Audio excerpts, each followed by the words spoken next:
Straight ahead on the Valley today, more than COVID concerns. Officials in Sturgis are tackling another issue during that massive motorcycle rally in South Dakota.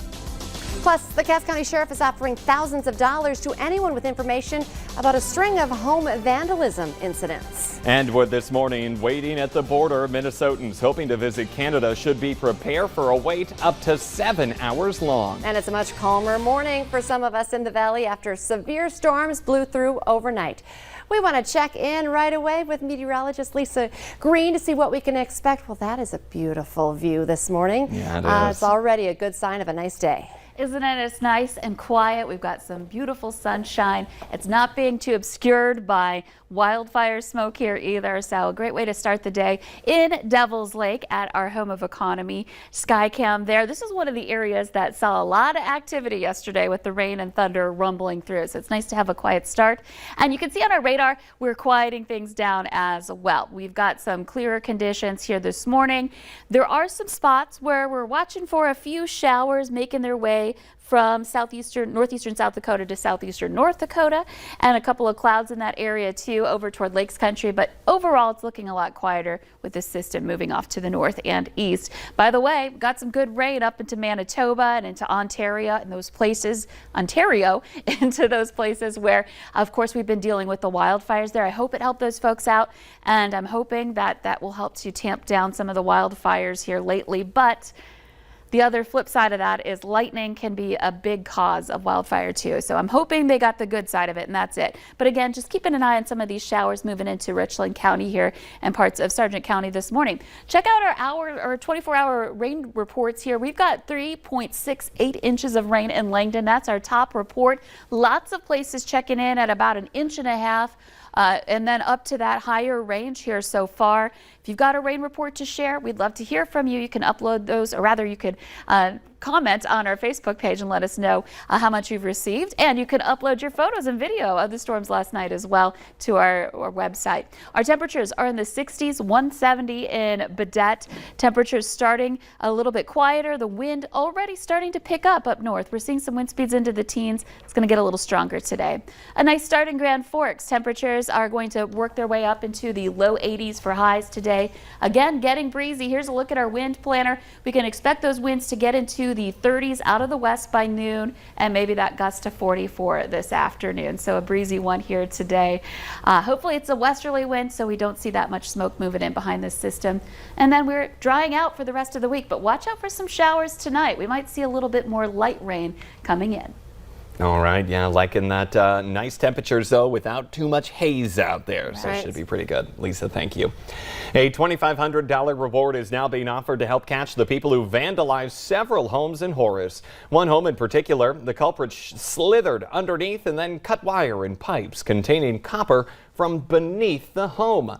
Jonathan Schmidt is vice president of Schmidt & Sons, a company that buys, sells, and moves homes. He says the damage could cost up to $10,000 to repair. It's maddening to see somebody come in here and do so much destruction that's going to cost probably 100 times what they're going to get for scrap. Now, Schmidt also tells us there could be a delay in getting repairs done, as it will likely be a struggle securing contractors this late in the season. Two 15-year-olds were sent to the hospital after being hit by a car in Grand Forks. Police say a woman was driving on North 25th Street when she didn't yield to the teens crossing at 9th Avenue North. They were then taken to the hospital but are expected to be okay. The driver was cited for failure to yield.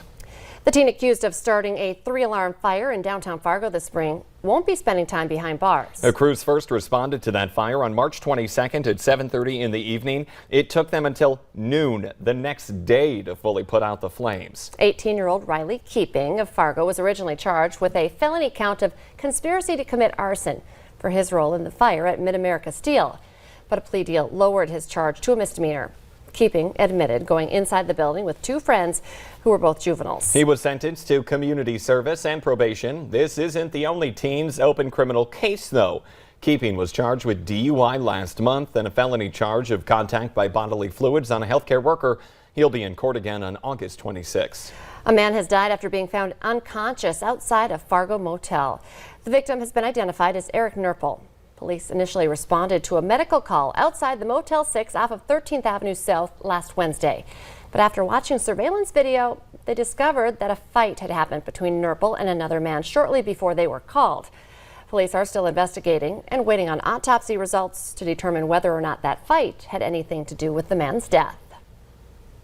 Live music is making its way to Broadway Square in downtown Fargo tonight. The Fargo-Moorhead Area Youth Symphony is bringing some beautiful music for your ears to enjoy. That sounds good. The Valley Today's Brian Sherrod. He joins us live with more on what to expect and how you can get in on that beautiful music. Good morning, Brian. And good morning, Jordan and Lisa. You can never go wrong with beautiful music. I mean, music's like the best way to the soul. And of course, I'm here with Matt to talk all about what to expect. Thank you for being here with me this morning. You know, the concert's going to be tonight between 7 and 9 right here at Broadway Square. What should we expect? Yeah, so we're going to have musicians from the FMSO and FMAs performing. We've got about 11 students. We've got several professional musicians. We've got about 8 sets going on. And the students will be playing instruments. So we've got a flute, we've got violin, viola, cello. So all sorts of instrument types. We've got trumpet performing. So it's going to just be a lot of different instruments and a lot of different pieces, trios, duets, some solos, some really brave students playing solos. So that's really exciting. It takes a lot of brave students, so of course do solos. Of course, thank you for being here with me this morning. And all the information that we just provided can be found at valleynewslive.com. Head over there and also head here to Broadway Square between 7 and 9 tonight. Jordan, Lisa, back to you for now. Brian Sherrod reporting live. Thank you. Canada has officially opened its borders now to fully vaccinated Americans, and eager travelers are taking full advantage. The border opened at 12:01 yesterday, and hundreds of cars lined up for entry into the Fort Frances, Ontario from International Falls, Minnesota. Take a look at that line. Wow, crazy. The border has been shut down to non-essential travel for the past 16 months due to COVID. Officials say wait times to get into Canada vary by location, but that wait at International Falls averaged 7 hours.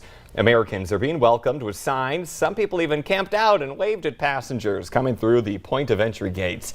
Now, the United States, though, they're not expected to open up to Canadians until at least August 21st. The 81st annual Sturgis Motorcycle Rally is well underway, kicking off this past weekend. And with it comes hundreds of thousands of bike enthusiasts. That's right. We are going to be taking a live look at downtown Sturgis here.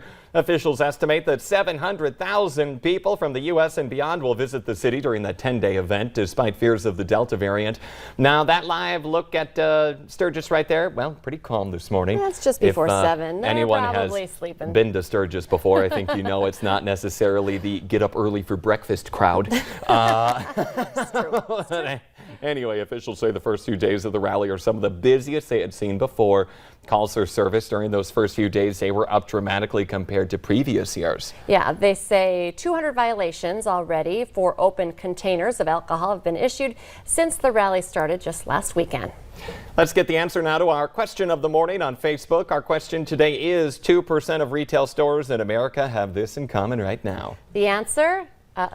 They have Christmas displays up. We were just talking, I got excited, I will admit it. I'm talking about not the ready Holiday for fall Lights or Parade. Christmas. Right, has been moved to a Saturday and now Christmas in stores. It's beginning to look a lot like Christmas. Very excited. I love Christmas. Anyway, remember you can play along every day.